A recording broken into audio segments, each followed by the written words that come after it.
I'm so excited to show you Desmos Notebook. It is a brand new feature. It's actually still in beta mode. So I'm here at desmos.com. If you scroll down, you're going to choose the Desmos Notebook. Let's go ahead and click on it. Today we're going to set up a lesson. You could also use this to do math notes. You could use this for an assignment, but we're going to set up a lesson for transformations of a function. So we're going to be starting off with, so let's explore transformations of, and then you've got your math type up here. So I'm going to click on the square root of x to get our math type. So this is going to be f of x is equal to, I want the square root of x. So just like you were in Desmos, I'm going to type sqrt. So sqrt, and then it changes into the square root of x. But first, we'll investigate some values, the domain, and range. Okay, so I'm going to click enter here, and what I want to put is an expression. There's two ways that you can do it. You can click over here on the left, just clicking in that insert search bar. We're going to choose an expression, but here it says you can also do control enter. I think if you're on a Mac, you would do command enter. So if I go back here and I do control enter, I get the expression box. I'm going to delete that, but I can also go over here and go insert, expression. Notice how you also have graph, 3D graph, and geometry. Okay, so we are going to insert an expression, and I want to go ahead and put our function in. So f of x is equal to sqrt, the square root of x. I want to do another expression. So I'm going to do a control enter again, and I want to evaluate this, say, at 4, and it gives me my value there of 2. Let's put in another expression. I'm going to do control enter.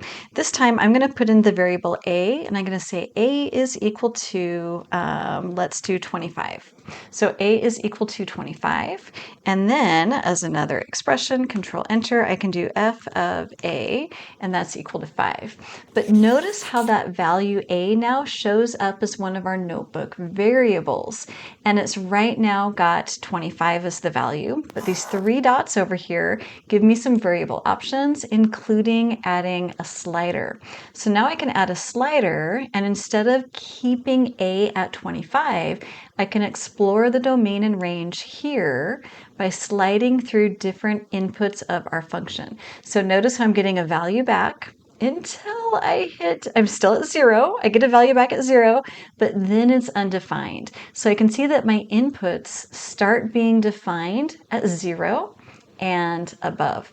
I can also investigate the range by looking at those outputs. Okay, so here I'm at an output of 2.94, 2.73. So notice it's only giving me positive outputs and 0, but then it's not defined for any of those negative values. Okay, so let's see. Based on these values, the domain of our function is given by, and I'm going to go ahead and use my math type here, and I'm going to put this in set brackets, and then x, and I tried to use the vertical bar, but it thought that it was absolute value bar, so I'm just going to use a colon here. X is, and I'm going to do greater, I'm going to type in equals right next to it. So greater than or equal to, again, just like if you were in Desmos, 0. I'm going to arrow out of my math type and the range, and again, back into math type. Let's see, so I've got y such that space y is greater than or equal to, so equals 0. Okay, there. Okay, let's verify this with the graph. Okay, so now I want to insert, let me hit enter because I want my graph to be right here. Now I want to insert a graph. So I'm going to go over here to my insert search bar, and I'm going to insert a graph. Okay, great. So it gives me the graph. This is like a mini version of Desmos right here, and the expression list at the same time. Let's go ahead and type our function in. It remembers what f of x is. Now this is completely dynamic, just like if you were in Desmos. You can zoom in and you can zoom out. You can go back to the default view and you can change your graph settings. I'm going to be good with this, and I can also use this to verify my domain and range. But let's do more with this graph. Let's also put in that point a comma f of a. So we were using a for our inputs and then f of a for our outputs. And you can see right now that it's undefined, but if I go to my slider here, I can get it to be on the graph as soon as I hit that value of 0. Now the slider right now is up above there. I can move it using this array of dots here. So getting that moving cursor, I can go ahead and move it down below there. And I've got my slider there, and I can again explore my domain here, which doesn't start to be defined until 0, which is exactly where my y values are defined as well. So 0 to infinity. Okay, now let's do some transformations. Let's look at a vertical transformation of this function by adding something to the outside of the function. And this is going to be, I'm going to use my math type again. So I'm going to say y is equal to f of x plus k.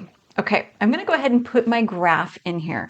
So let's do enter, and then I'm going to insert another graph. I mean, you can just keep going with this, right? So I'm going to do my parent function first, f of x, and I want these to be side by side. So I'm just going to leave this as f of x. I'm going to click here, and I'm going to use this column tool. So using this column tool in the upper right, I'm going to click that. I want to insert a column to the right, and I want this to be, I want to insert a graph here. This one's going to be f of x plus k, and I want to add a slider for k. So let's go ahead and add a slider. Notice how I've got k is equal to 1, and you can just barely see that it's been shifted up to 0, 1 there. But I've got this little link tool, and this allows me to connect that variable k to my notebook. So I'm going to go ahead and connect that to our notebook. Let's add a slider. So I'm going to click the 3 dots, and I'm going to add a slider. I don't want the slider to be in that column. Let's go ahead and move it out of that column. Grabbing that array of dots, I'm just going to slide the slider outside of that. Okay, so now we can explore this. But I don't really want both of those to be red. Let's click on the transformed graph, and let's change the color. Again, mini version of Desmos. Clicking and holding, I'm going to change that one to green. Okay, great. Okay, but we can also add, I want to do one more addition here. Let's explore what the extension of this graph is in the 3D coordinate system. Okay, so we're going to insert, but this time we're going to insert a 3D graph. Okay, so insert 3D graph, and I've got my expression list over here on the left. This is going to be z equals f of x. And you can see how we have that sheet there now. And if I look at that view, I still have the square root function. Let's add k to it. So if I add k to it for those transformations, I can see comparing these two graphs, and I could of course put them side by side. I can see how as I move k, I also move that function up and down, but we're not done. So this is just me exploring it. Let's take a preview and see what this looks like. I've been building it. Now we want to preview this. So you can see that I've got my expression lists here. I've got that with my slider built in there. And I've got those two graphs side by side. I've got another slider which is tied to both of those graphs. Okay, that looks great. I want to save this. Let's go ahead and give it a title. Vertical transformations of the square root. That's a really long title of the square root function. Let's click save. Now I was able to save because I'm logged in. If you're not logged in, you'll be prompted to log in. Desmos is completely free, so you can go ahead and set up an account so that you can save, but not just save, but also share. So let's go ahead and share our notebook. If you choose to share a snapshot, it's going to share this exact notebook and it won't reflect any changes that you make. So if you want to just save this in time, you can share a snapshot. Or you can share your saved notebook, meaning that any changes that you make will also be shared. Now, if you're a student, this is a great way to take some notes. If you are a teacher, this would be a great way to create some interactive notes for your students, but also a great thing to assign to your students, giving them something to do and explore as opposed to an answer to solve. Desmos is amazing and continues to be amazing. I've got more videos for you here.